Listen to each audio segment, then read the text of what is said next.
For the way dropshipping works on the global scale, right, or in the global scale, I want you to first go back to 2018, 2019, and I want you to focus on two countries, China and America. Okay, so in China, there are a lot of businesses that make amazing products in China, right? Again, most of the things that we use today are actually made from China. America is the biggest or the strongest consumer market. What that pretty much means is American citizens have a lot of cash in hand, whether it's credit or actual cash.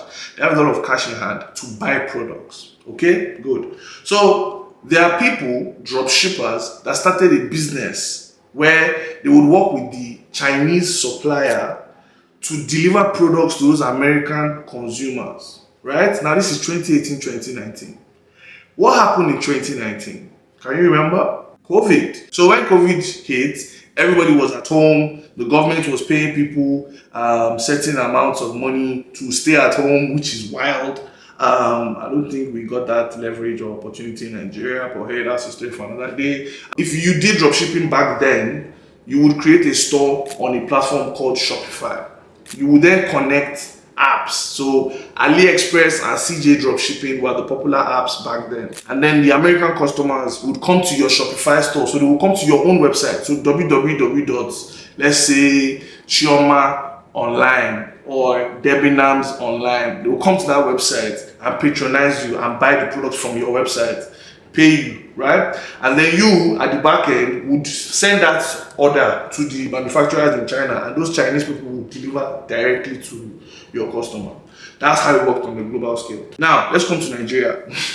So, Nigeria's one is a bit different, and for some funny reason, we call it local dropshipping. And the reason why we call it local dropshipping is because in Nigeria, you don't have a AliExpress, or you don't have a AutoDS, or you don't have CJ Dropshipping that you can go to their website and get products, okay? So people might say things like, oh, there's GG, there's Jumia, there's that. I agree, but the difference is you have to buy the product from there and then take it to the customer. Remember, the idea of dropshipping is you don't touch the product at all. The supplier delivers directly to your customer, okay?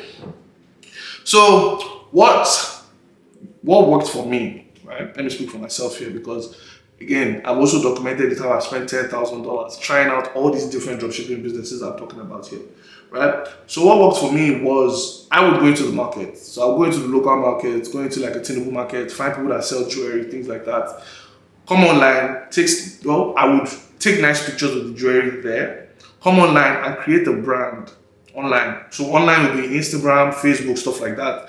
And then I'll begin to sell that product. So I'll run ads. When I get an order, I can then tell the woman in the market that, mommy Joe, order to do this, do that. And the mommy would deliver for me. Now, at some point, what I started to do when I had a lot of cash was I would buy maybe 10 units or 20 units of some of the jewelry that I believe would do well. Okay? I would do that with my own money. Just take that risk. And thankfully, some of them did do well. It was just not sustainable. But we'll talk about that later on.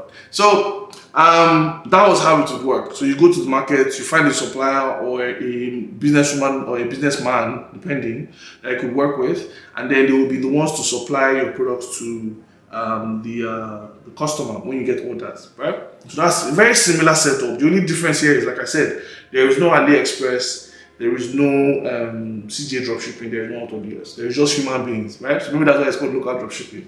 Now, the problem with that is human beings. What I found out was the business I was working with, they were reaching out to the customers directly. And that's the difference between, dare I say, the Chinese and well, to be fair, I've read articles where the Chinese people did something similar. So I'm not going to shade us and throw us under the bus like that. But that's one of the things where it's bound to happen. So as a business, instead of you getting return customers, your customers are not going directly to the source. So they are getting it cheaper. So why are they patronizing you? And that's the problem with dropshipping there. Once your customer, especially in Nigeria, once your customer is able to find out where your source is, game over. Most likely game over. Except you have a very strong relationship and you have a very strong customer base where the supplier is not stupid enough to want to lose your business over one customer's purchase, if that makes any sense. Okay, so how do you fix this? And this is exactly where people begin to ask me questions as to, your own dropshipping seems different from the one I used to. Yes, and that's because I found that problem and I made sure I fixed it. Okay, so what you're going to do is you are going to create a branded business. So it's a dropshipping business at the back end. Well, depending. Ideally, once you have enough money, you should stop dropshipping and just start mini importation. That's my honest opinion, because dropshipping is very difficult to scale and the margins are extremely small. Fine, the setup is straightforward. To set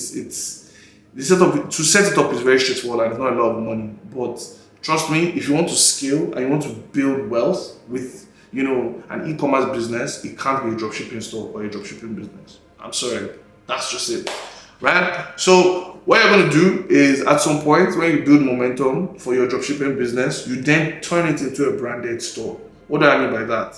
If your jewelry if you were selling jewelry, for example, and you are getting jewelry from somebody in the market, maybe, I don't know, island, right? Your supplier was in the island.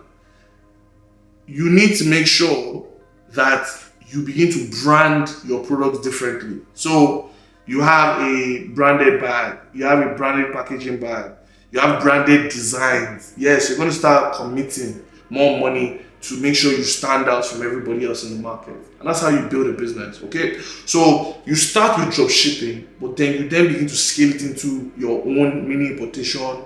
Then at some point, you know, scale it into even a bigger business. If you don't have money for mini importation, you can start with white labeling. White labeling is the same product, you just smack your logo on top of it. That's another thing that I did for another business that also worked very well, right? But why did that business? I think the demand for it wasn't consistent. So it's one of those products where, and this is one thing that you need to understand, when you decide to come on this online space and you say you want to do e-commerce and you start making money online, try to make sure you find a product that has high return rates of the same customers. And that works very well for certain niches, like, okay, fragrance, right? The fragrance niche is extreme for that. Like, the perfume will still finish, right? Soap is another thing. Clothing.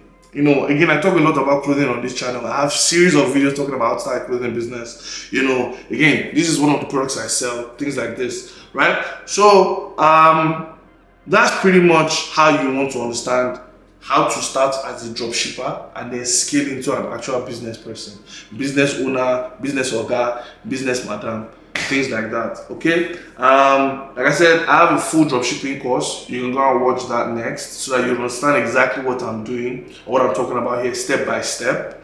And yeah, I want to make breakfast now, so I'll see you guys in my next video.